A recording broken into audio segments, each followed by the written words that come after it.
کا جو ڈھانچہ ہے قیادت کا، اس میں جو تبدیلی ہے اس پہ تو ہمارے ہاں کوئی کنٹروورسی نہیں ہے،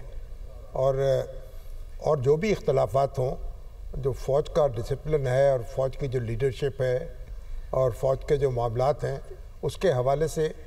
کوئی کنٹروورسی موجود نہیں ہے، اس پہ کنسنسس ہے، اور جو ایک ضرورت سمجھی گئی ہے کہ پاکستانی افواج کو ایک زیادہ پرفارم کرنے کے لیے بہتر انداز میں اور پاکستان کے دفاع کو مضبوط کرنے کے لیے یہ چیف آف ڈیفنس فورسز کا عہدہ کریٹ کیا جانا چاہیے، تو وہ کر دیا گیا ہے، اور اس پر تقرری بھی ہو جائے گی جب موجودہ joint chairman joint chief of staff جو کمیٹی جو ہیں ان کی ٹینیور پوری ہوگی، تو نئے جو ہیں چیف جو ہیں وہ اپنا منصب سنبھال لیں گے، اور ان کا ٹینیور اس دن سے شروع ہوگا، وہ آرمی چیف بھی ہوں گے اور چیف آف ڈیفنس بھی ہوں گے۔ تو میرا خیال اس سے پاکستان کا دفاع جو ہے وہ زیادہ مؤثر ہوگا، زیادہ مربوط ہوگا، اور پاکستان زیادہ بہتر انداز میں خطروں کا مقابلہ کر سکے گا۔ صحیح۔ شامی صاحب، یہ بھی اس ٹائمنگ کے اوپر میں چاہوں گی کہ آپ ضرور کامنٹ کریں، جب ہم اپنے بارڈرز کے اوپر ایک کانفلکٹ میں انگیج ہیں، یہ ٹائمنگ کتنی زبردست ہے کہ اسی وقت کے اوپر یہ فیصلے لیے جائیں تاکہ جو پالیسی فریم ورک ہے اس کا تسلسل جاری رہ سکے؟ دیکھیے اس وقت تو آپ دیکھیے پاکستان جو ہے وہ خطرات سے گھرا ہوا ہے، اس کی دونوں سرحدوں پر شرارت انگیزیاں ہو رہی ہیں، اور پاکستان ایک سرحد پہ بھی اور دوسری سرحد پہ بھی، تو پاکستان ایک مؤثر طریقے سے ان کا سامنا کر رہا ہے، اور دہشت گردی جو ہے اس کا بھی مقابلہ کر رہا ہے۔ ہماری افواج نے جس طریقے سے آپ دیکھا کہ رزمہ کیڈٹ کالج پر حملے کو ناکام بنایا ہے، تو ایک نئی تاریخ رقم کر دی ہے، تو ہر محاذ پر ہمارا دفاع جو ہے اس کو مضبوط سے مضبوط تر کرنے کی ضرورت ہے اور مربوط کرنے کی ضرورت ہے، اور میرا خیال فوجی ہائی کمان نے اور ہماری سیاسی لیڈرشپ نے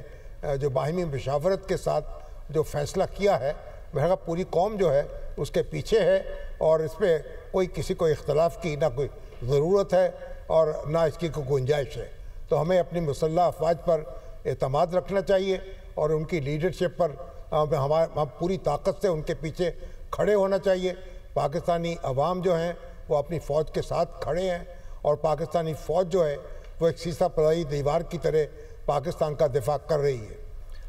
اب شامی صاحب تھوڑی سی اس پر بھی رہنمائی فرمائیے گا، آرمی ایکٹ ترامیم سے نظام مضبوط ہوگا؟ کیونکہ موجودہ حالات میں تسلسل کی ضرورت ہے، اور یہ ضروری ہے کہ جو بھی مسلح افواج کا سربراہ ہو اسمبلی اور دیگر اداروں کی 5 سالہ مدت کی طرح مناسب وقت کے لیے بہتر دفاعی منصوبہ بندی کرے۔ کیا کہیں گے اس پر؟ دیکھیے وہ تو آئین میں کیونکہ ترمیم ہو گئی ہے اور ایک نیا منصب جو ہے کریٹ کیا گیا ہے، اور اس کے مطابق پھر اب اقدام کیا جائے گا جب نیا ڈیفنس چیف جو ہے اپنا منصب سنبھالے گا، تو اس کے عہدے کی مدت بھی اس وقت سے شروع ہوگی، تو وہ 5 سال کے لیے اپنی ذمہ داریاں ادا کرے گا۔